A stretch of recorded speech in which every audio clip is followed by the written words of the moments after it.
to the people of Burkina Faso and all of Africa. This agreement with China is not about dependency, it is about dignity.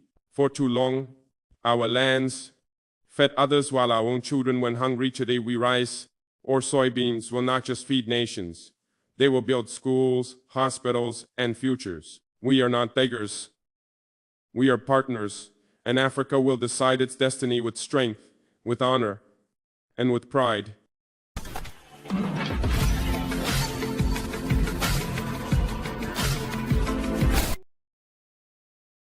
In a moment that has sent shock waves through the global trade community, Burkina Faso has officially signed a groundbreaking soybean export agreement with China, a move that signals the rise of a new agricultural titan in West Africa. For years, Africa has been seen as the world's breadbasket in waiting. But today, that wait is over. The sleeping lion has awakened, and its roar is being heard all the way in Beijing. With this bold deal, Burkina Faso is no longer just growing crops. It's cultivating power, influence, and generational wealth. This is not just about soybeans. This is about sovereignty. This is about transformation. This is about Burkina Faso telling the world, we are open for business on our own terms. And guess what? China listened in a continent-wide pivot to diversify its food supply amid global tensions. China chose Burkina Faso not just for its fertile lands, but for its bold leadership under Captain Ibrahim. This deal is a victory for African farmers, local economies, and food sovereignty. But more than that, it's a masterstroke in global geopolitics. Stay locked in, because in this episode of the New Africa Files, we break down what this historic China-Burkina Faso soybean deal means, how it empowers local farmers and boosts food security, why it positions Burkina Faso as West Africa's next agricultural powerhouse, and how this signals a shift in Africa. China relations forever buckle up. This is the agricultural revolution no one saw coming until now. To fully appreciate the magnitude of this deal, we have to go back in time. For decades, Burkina Faso's agricultural sector was neglected, undersupported, underfunded, and overshadowed by the export giants of the West and Asia. Farmers tilled their lands with ancient tools, praying for rain and selling their produce at rock-bottom prices. But something changed under the leadership of Captain Ibrahim. A new vision began to take root. He didn't just see farming as survival. He saw it as a strategy. His government invested in modern farming equipment, fertilizer production, irrigation systems, and even agricultural research centers. This wasn't just reform.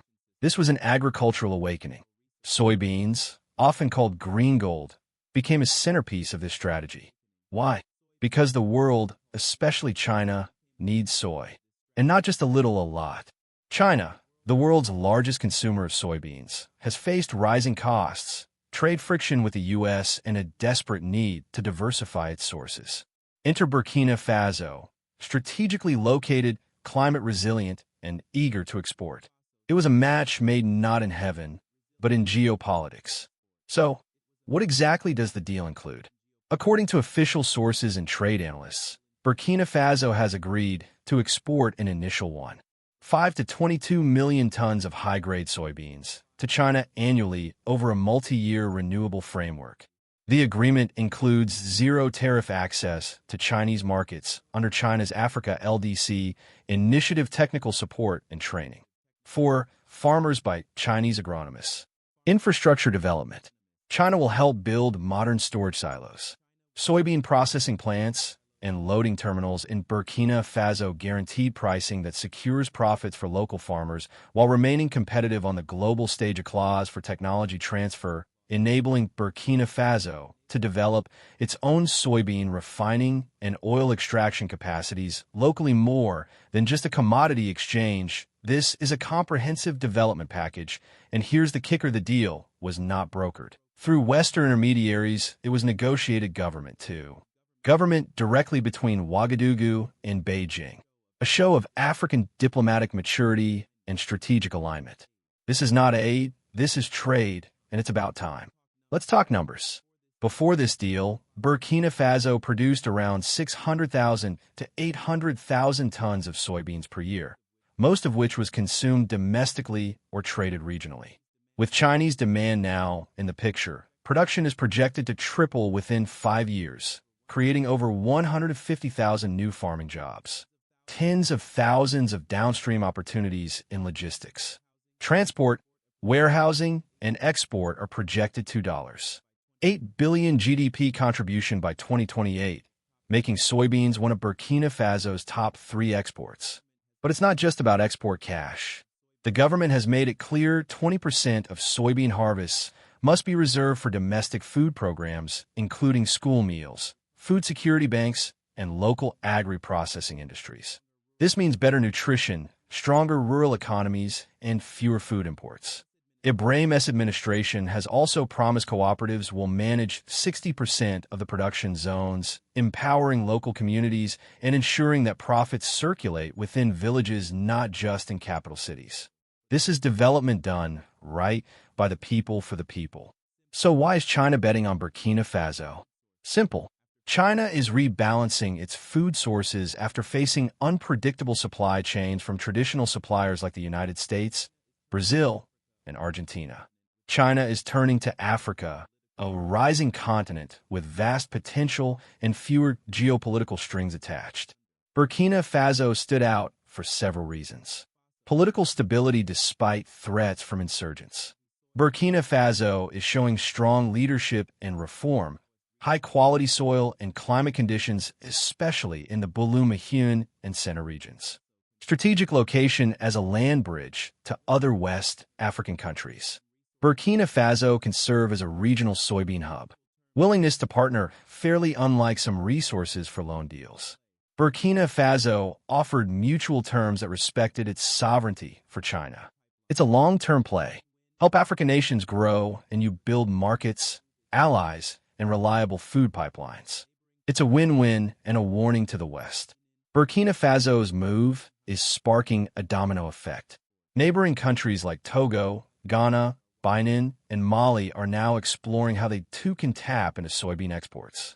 Regional blocs like ECOWAS are watching closely as Burkina Faso emerges as a trade trendsetter in food exports, shifting from dependence to dominance. This deal is not just national, it's continental. And don't forget, soybeans are not just food, they power animal feed, soy milk and tofu industries, biofuels, cosmetics, and pharmaceuticals. The applications are endless. And Burkina Faso now sits at the center of it all. Let's hear what the people are saying. Emma Diallo, farmer from Bobo Dioulasso. This is what we prayed for. I never thought my soybeans would travel all the way to China. Now my children will have a future.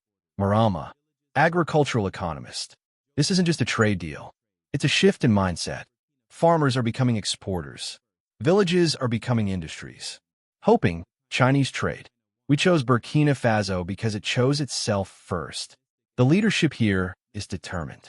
That's the kind of partner China wants. From markets to ministries, the tone is optimistic and determined. No deal is perfect. Analysts have identified some risks. Over-reliance on a single market. China's environmental impact if soybean farming expands unsustainably. Risks of land grabs or exploitation. If community protections aren't enforced, currency volatility affects farmer earnings. The government must ensure transparency, community inclusion, and sustainable land management. The current administration has pledged to avoid mistakes of the past, and so far it seems to be holding the line. But vigilance is key. This is more than a deal. It's a declaration.